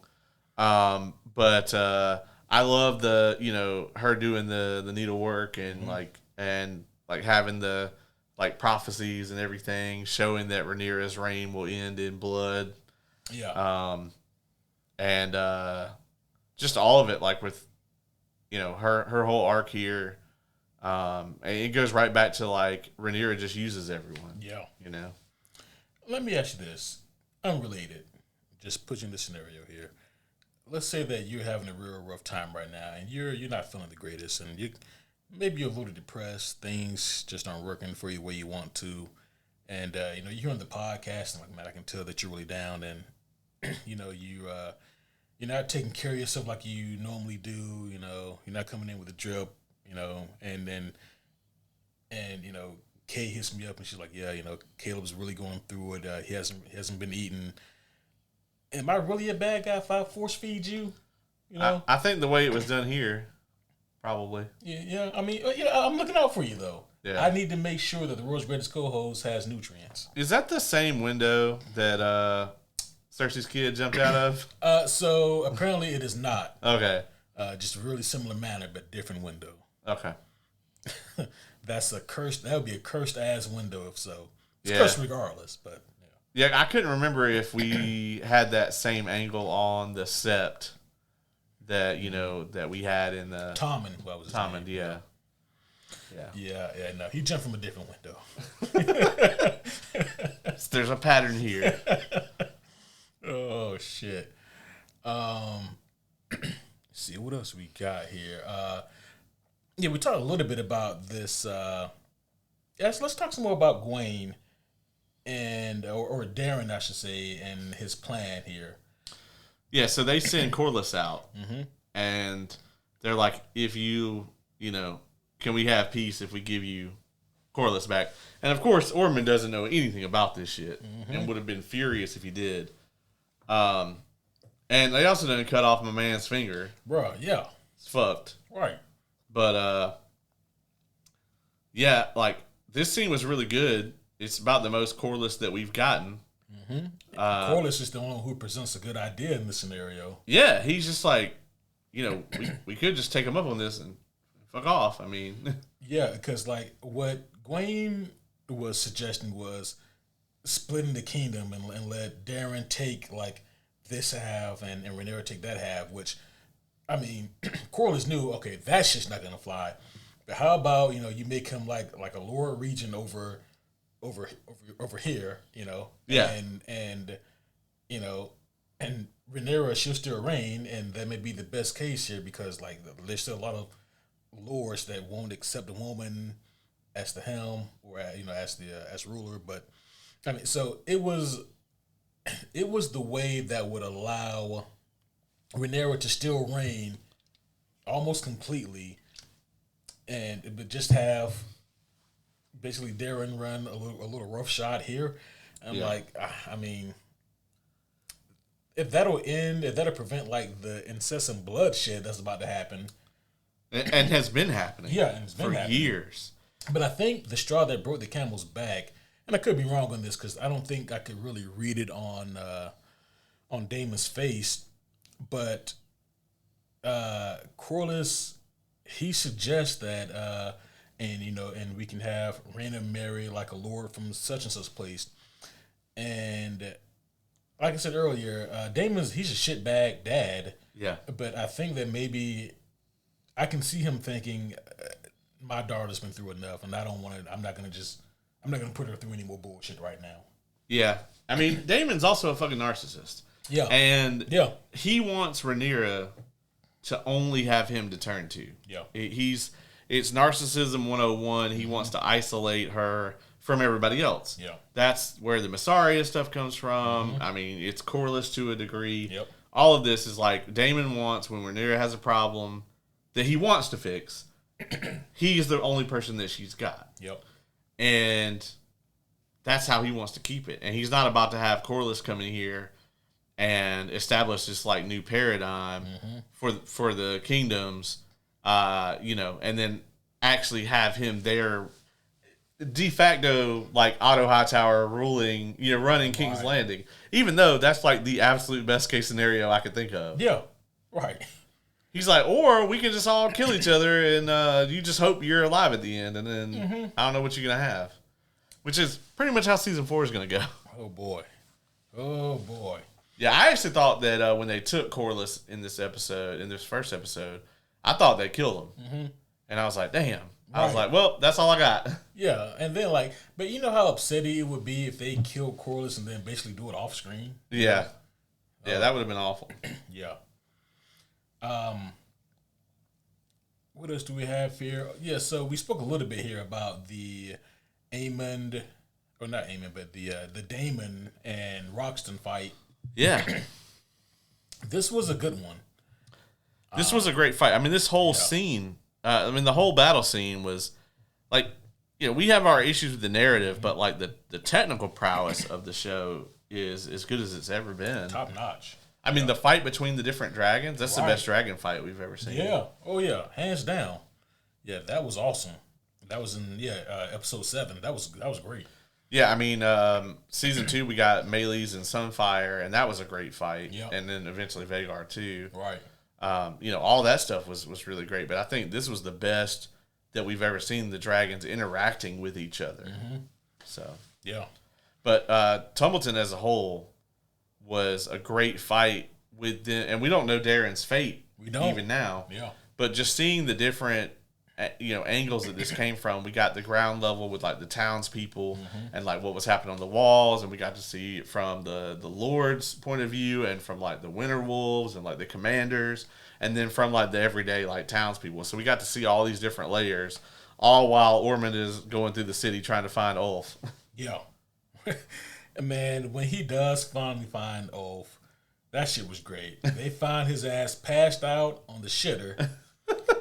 Drag his ass out, and I love that Ormond just starts beating his ass because, like, I can't stand fucking Ormond, but I'm with him on this. Yeah, like you had one job. Yeah, one. Yeah, Ulf is kind of there, Brendan. Yeah, If you guys haven't seen the homie Brendan on the show, he's our Ulf. Oh, okay. All right. Let's not do that. Okay. Well, he's You can say, all right. So you're gonna sit here, bold ass face, and tell me that's not something he would do? I'm saying that Brendan. Yeah, but this scene, man, the way it plays out is just, I think, tremendous, right? It is great, yeah. And then we finally get off in the air, and he fucks right off. Honestly, this scene was great though, where he's like, "Fuck you too." Yeah. Yeah, and I mean, he just burninates anyone and everyone that he sees. And I mean, the thing about passing out on the shitter is like when the tequila shits inevitably wake you up. Oh man, you're already there. Yeah, that's true. You just wake up and be like, "Oh, where am I?" Yeah. Oh, and then you just like let it go, and then you can go right back to sleep. But what makes it also even better is that we see him in the tavern beforehand, holding court, talking shit.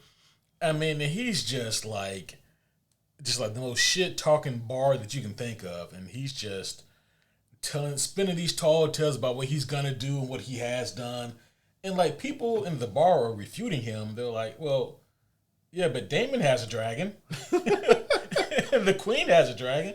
He's like, "Yeah, man, but fuck them." Yeah, but fuck them anyway. I was saying, yeah, before I was so rudely interrupted. Right. He talks all this mad shit, and then he misses the time frame. Like, buddy, wartime has popped off. Yeah, we need you in the air like an hour ago. Yeah, I mean, honestly, if he would have been in the air originally, I don't know. I think it may have gone differently, but if he had been in the air from jump, he would have been fighting Caraxes. Yeah, and he's not winning that fight. No, he's not. Caraxes is snatching his ass off of that dragon and immediately eating him. Yeah, that is true. Then we also see that Daemon realizes that, oh, what the fuck? Ulf is, not Ulf, but Hugh was here as well. Yeah. What the fuck is he doing here? Yeah. And of course, Hugh was looking for his wife, who does not make it. She perishes by the end of this episode. Yep. So, thanks to Ulf, I think, right? Probably. Yeah. It's hard to tell because he just finds her dead body. Yeah. I mean, shit, Daemon himself almost died here. Right. Yeah. So that leads me to this, right? I think it's earlier in this episode, even. Yeah, early in this episode, when she's talking to the High Septum or whatever, she says that she has 6 dragons. And I'm like, do you really? So, I mean, technically, obviously, she has her own. She's got Daemon. Yeah. Baela. I would put an asterisk next to that because they're not really on good terms. Yeah, and then the 3 dragon seeds. Yeah. But again, like, Ulf, no. Yeah. Hugh, asterisk again. Yeah, asterisk again. I would still say, as of now, she still has Adam. Yeah. But I mean, again, we got to see what the fallout of this looks like because they got Sheepstealer. Then that's another thing. How's she gonna react when Sheepstealer is still alive? Yeah, right. Still, again. Not to mention, man, they're still doing better than Team Green, who has 1.75 dragons. Yeah, because Vhagar has kind of fucked off. Right? Vhagar has fucked off. Sunfire is rough shape, and then Dreamfire, I think, is Darren's dragon. Oh yeah, that's right. What do you do with Helena's dragon? Well, she did, and she wasn't going to ride it anyway, so I guess they weren't. That's true. I can't remember. There is a Dreamfire. I just don't remember which person, but I think Darren's dragon is Dreamfire. Yeah. So, just off the top of my head without looking it up. So. Daring on Dreamfire. Yes. Got it. Man, what else do we have that happened here? This might be it, man. I mean, we've kind of covered all the the high points of this, I mean, the one thing I'll say about this finale is we don't really get a whole lot of the aftermath. Usually these big conflicts in Game of Thrones would be in the penultimate episode, and then the finale would be mostly fallout and setup for the next season, but we don't get very much of any of that here. I mean, the end of the Tumbleton fight, there's like a few minutes at the end of this episode. Yeah, well, we get Rhaenyra giving this big speech out in the public to the people, and then at the end, in High Valyrian, she declares herself the prince that was promised. Which no one understood that. Yeah. That's true. I mean, for all we know, like, they were like, she's about to kill us all? Is she casting a spell? Like, the fuck? Yeah, I mean, they were not buying that. She thought she was killing that speech. Bro, she was talking about prophecies and saving them from this unseen threat. They're like, bitch, we hungry. Yeah. Yeah, if I starve to death, then it ain't gonna matter. Yeah. I mean, that's like if if inflation gets so high that like the average American can barely afford a fucking loaf of bread and some eggs to go with it, and then like the president goes to State of the Union talking, he's like, "Want to build a ballroom?" Yeah, like how's that helping? Can I eat the ballroom? Yeah. How many meals can I carve up out of this ballroom? And that's kind of what this felt like, just extremely tone deaf. I mean, she snapped. Yeah. She is cracked, man, 100%. Like there's nobody out there that's following her at this point because they have all these like real problems, and she's just like, I'm the prince that was promised. I'm the only one who can defeat this threat. My daddy said, and that like they're just like, what are you talking about? This has nothing to do with us. You know? Yeah. And like when the White Walkers were actively killing people and shit, people were like, "You crazy? That's not a thing." Yeah. You know? Yeah. Right. They looked Jon Snow dead in his face. And he wasn't even trying to say he was the prince that was promised. Yeah. He was trying to say we should do something. Yeah, he's like, we should go find this prince and do something about this. Right. Oh man. Turned out it was him. Yeah, it turned out it was him. But that what are the odds? Right. Man, so it's really difficult to ask you this question because you know what happens, but what do you want to see next season? Spoiler. We got a button for that. Spoiler. Next season, I want to see I want at least a 6 or 7 minute fight between Aemond and Daemon. Yeah.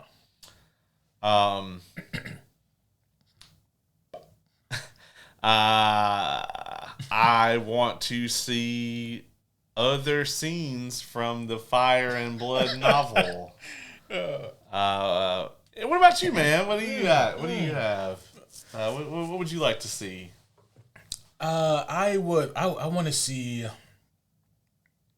fallout and repercussions, aftermaths of this Tumbleton debacle. Yeah. Okay. And I mean, like on all fronts, there's so much blame to go around, right, for this whole thing. And I want to see where people are mentally with this. I mean, because I feel very confident that even worst case scenario with season 4, we're gonna get some big cool fights. Just because, even me as a casual, I know that you guys gotta die. You know, right. So I know that has got to happen. What I'm concerned about is that they might just kind of gloss over some potentially really cool and important character moments. I want to see what Ulf does after this. Because, like, what do you do after this? Go into hiding? You know how hard it is to hide a dragon? You know? And, like, both sides. Both sides are going to hate him. You. Yeah. So what does he do? Even with Hugh, like, what are you going to do? Because, like, your reason for doing most things that you're doing is now gone. And you still committed treason. And Daemon is well aware that you did. And Daemon is not a big fan of treason. Right, yeah. You can ask old Corliss's younger brother. Yeah. With half his dome missing. Right. That was still rough. Yeah, he don't like treason, bro. Nah. Even though he told the truth, you know. If we'd had Daemon Targaryen on January 6th, we wouldn't be having none of these fucking problems.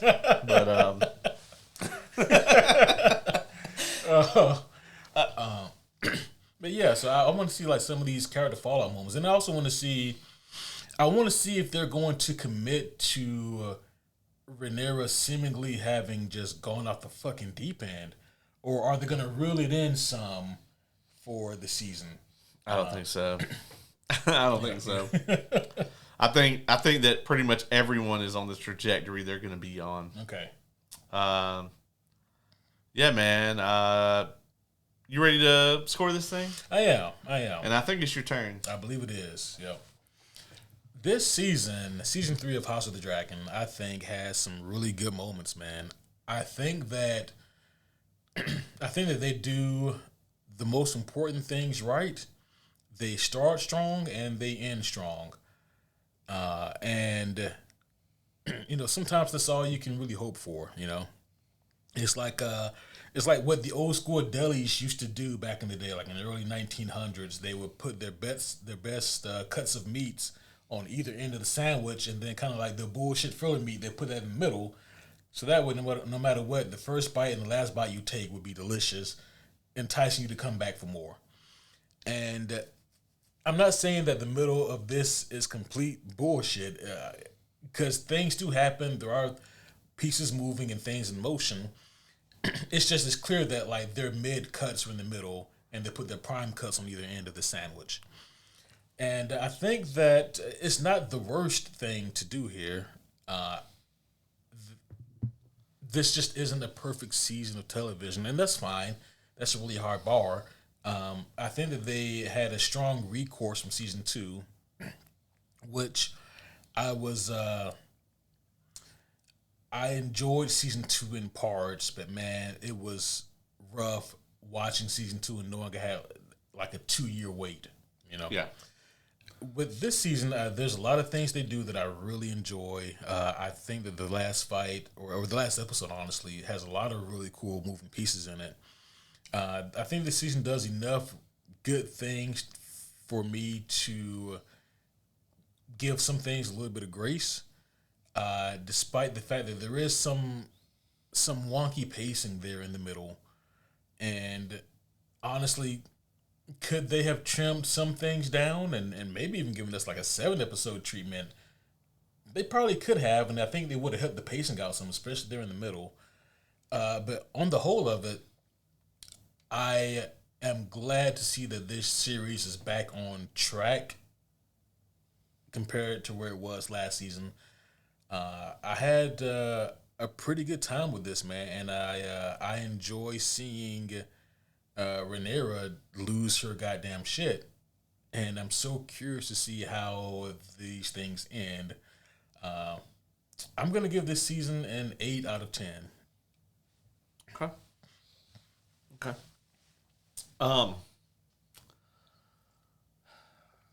Yeah, man. You think Miles Teller would be a good beast? Oh boy. Oh boy. Oh dear. Anyway, more on that later. That can be a cold open some other time. Listen, I really like this show a lot of times, but there's quite a few times that I don't really love it. I do think, like I said, it feels more like I'm watching a short historical reenactment of the Dance of the Dragons than I am watching a character drama in a lot of cases. Now, don't get me wrong. All the characters that we've had since the very beginning, like, Corlys, Aemon and Aegon, Rhaenyra, Alicent. I mean, Rhaenyra and Alicent have they have the best relationship in the show, the most interesting relationship in the show, because it feels very natural. It never feels forced or anything like that. Mm-hmm. Those characters that we had in the very beginning of the show, I feel like I'm still very much interested in what they're doing. Everybody, it falls off very exponentially from there. Like I think Ormond made a very good impression in a short amount of time. Yeah. We only had like 5 episodes with him. Right. And in that short amount of time, he really established himself as a dynamic, like complex, flawed as fuck character. Technical aspect, show kills it. Absolutely kills it. The writing, it's not that like the dialogue is bad or necessarily anything like that, but it's just how we just, the pacing is about as bad as it gets, like to the point where it's like the pacing is so uneven that we just don't even get whole segments of things. Right? Like Hugh and his wife. Yeah. It's like we missed all of this stuff. It's like, you know, not, you know, I don't want to like give a Brand New Day spoiler here, but it'd be like if we got the scene that they have, the big emotional scene, but we had never seen Zendaya's character really, you know, like we'd never seen MJ, but maybe like once, and then you get that big scene. It really wouldn't have meant. It's like we've been following this other person through the whole time, but we need all this information. And also, like, that scene's wonky, too, because she just has to exposit a bunch because we haven't seen any of it. We're finding out at the same time this guy is. I also don't really love the way that this season ends. Like I said, it's got a better arc than 1 or 2, but it also doesn't feel really like a finale. Like, it just feels like we've paused the show for 2 years. Season 3 was the same. I mean, season 2 was the same way. Like, this finale is nowhere near as bad as that one because I actually really enjoyed the finale here. But it really does feel like there's no good stopping point. And I get that because it's not written for there to be one either. This thing has a lot of issues. Pretty much all the side characters are not developed at all. Like, if you look at Game of Thrones, like one of the big strengths was like how powerful and relatable, deep, like characters like Podrick or Bronn or Brienne or like, you know, all the Stark kids, you know, all of them were really like layered, and you could really, you really got a lot of time with them. And you got to understand more about them. Whereas here, it's like main cast, everybody else get fucked, you know. And even then, the main cast sometimes gets sidelined. See everyone who visits Harrenhal. You know. I also feel like I think Alicent has the least to do. Absolutely. And that's missed because I think she's a really good actress and really good at playing her character. But kind of, other than her scenes, her excellent scenes with Aemond, she has the same scene over and over again in this book. A thing happens, usually related to Helena, and she begs her captors to not do the thing they want to do. And that happens like 5-6 times. Often with Rhaenyra. And I do love that their relationship is so complex that there are these extra layers to everything happening here. But I'm going to give this thing a 7 out of 10. I tend to avoid that rating because I feel like it's safe, but I realize that like a 6 something seemed too low, but I definitely didn't want to go into like 8 territory. So I'm just going to give it a nice even 7. All right. Not great, not terrible. Yeah, man. I don't want to just like bombastically spoil season 4.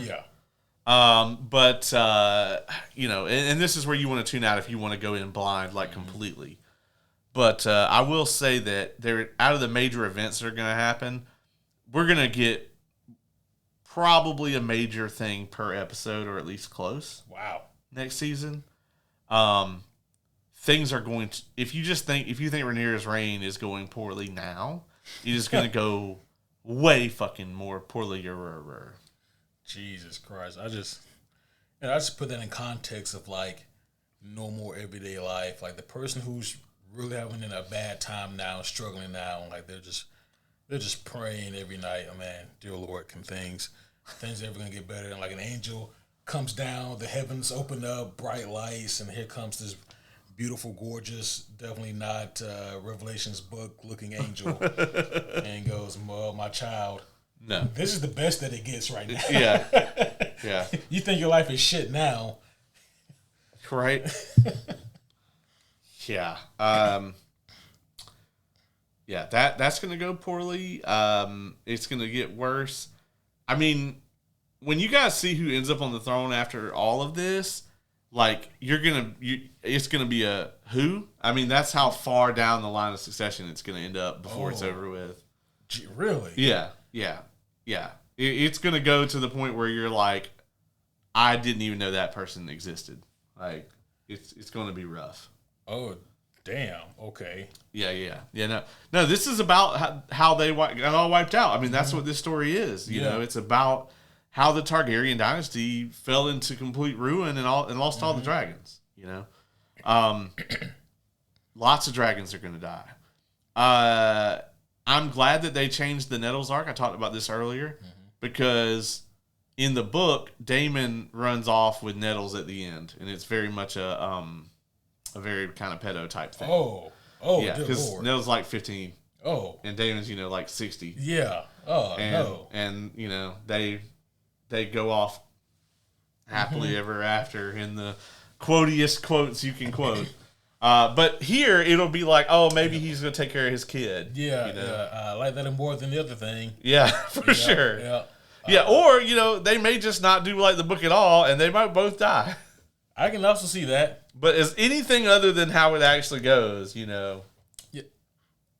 It's something about like certain writers who are like so well renowned and so great. Like you think of like Stephen King or even George Martin, like they're just so prolific at what they do. And it's like, how do you think of that? But also, why do you think of that? Yeah, I was talking to someone, I can't remember who it was, and I was like, George R.R. Martin's like porn search history has to be just gotta be crazy, abysmal. God damn, it gotta be a black hole. Maybe literally, I don't know. There's got to be a lot of incest in there. It's gotta be right, like a lot of stepmom porn has got to be going on there. Yeah, it's a lot of stepbrother. I got stuck in the dryer and that shit. And I feel like it's probably just like a bunch of other crazy categories, but with incest added on. Yeah. He's paying some premium prices for some kind of crazy. I mean, you got to spend that money somewhere. Yeah, you got to do something with it. Yeah. He's like feet pics incest. Like why? Like step brothers feet pics. I never want to look at that man's phone or computer. No. Yeah, like you could tell me, hey, so he has like the books completely finished. They're just on his hard drive on his computer. You just gotta log in and look at it. Like I don't want to see it that bad. No. Well, actually, I want to say that the computer that George R.R. Martin writes his books on is actually too old to display images. Jesus, is it the same fucking computer? Yes. He writes his shit on this really ancient computer because he doesn't like that modern word processors like edit too much and like do all this other stuff for you. Well, tell him just get a fucking typewriter if that's the case. Yeah. Let's see. There's I'm trying to see. My phone's proving his point right now because it keeps changing it. Yeah. So he writes his books on a dedicated non-internet connected computer that runs MS-DOS and a word processor from the 1980s called WordStar 4.0. God damn. It has absolutely no autocorrect in it, no auto capitalization, no spelling errors, no spell check. It has no internet access, so he doesn't get distracted while he's on it. Nothing. That is Well, now, if it's made for all that, how come he hasn't finished the damn books yet? Well, I mean, he made a blog post like after 6 months of silence that, I mean, it read to me, it was pretty rough to read because it just read to me that, like, the man's just in, like, a creative black hole, you know, and I've been there, and it sucks. And I hate it for him, but also, like, your ending to your series sucked, dog. I'm going to need you to come up with a better one. Yeah. He's never going to put those books out. Like, he's just now, for the first time, going, I don't know if I'm going to finish these, you know. Saying something that everyone else already knew. For decades. Yeah. Because it's been since 2011. Yeah. I mean, it's been 15 years since he wrote a main entry in this thing. That's insane. Mm-hmm. You know, he had Fire and Blood come out, and he says he's writing the 4th Night of the Seven Kingdoms book. But, sure. Yeah. Sure you are. Yeah, I don't know, man. I think it would be, it's kind of a fool's journey to await more of George's work, you know? Yeah. Yeah, I think you just, at that point, you're just setting yourself up for disappointment. But on that note, we can go ahead and wrap this one up, I suppose. Yeah, man. Next week, it's going to be Mutant Time. Mutant Time. Yes, right. X-Men 97, Season 2, the back half of that season. Man, so there are 9 episodes there. Yes, and this Sunday, also the Lanterns TV show starts. I am very much looking forward to this. So we will probably have next week not only our X-Men 97 review, but probably some, our brief overall thoughts at least on the pilot, or first episode, right, of Lanterns. I'm very much looking forward to Lanterns. My body is ready. House of the Dragon may be over, but Lanterns is here, and yeah. If it is 70% as good as I'm hoping it is, and we'll be in for a great journey. I agree.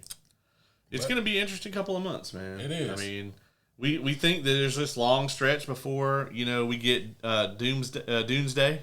Yeah. And it's looking more and more like neither movie's going to blink, which is awful, I think. Mm-hmm. I think if Dune doesn't move, Brand New Day is going to have the biggest box office of the year. I can see that for sure. So yeah. Well, homies, that's going to be all for this one, but hopefully you guys have enjoyed this breakdown of House of the Dragon, Season 3, specifically episodes 4 through 8. This has been a really great time. It's been really interesting to discuss and break down these episodes with the world's greatest co-host. Always super interested to hear what this man has to say. He has all the lore and all the knowledge built into his brain. But that's going to be all for now. We will be back again, like Caleb said, to discuss some Mutant Time with X-Men 97 Season 2. But until then, my name is Superhero Homie Q. I'm Superhero Homie Caleb.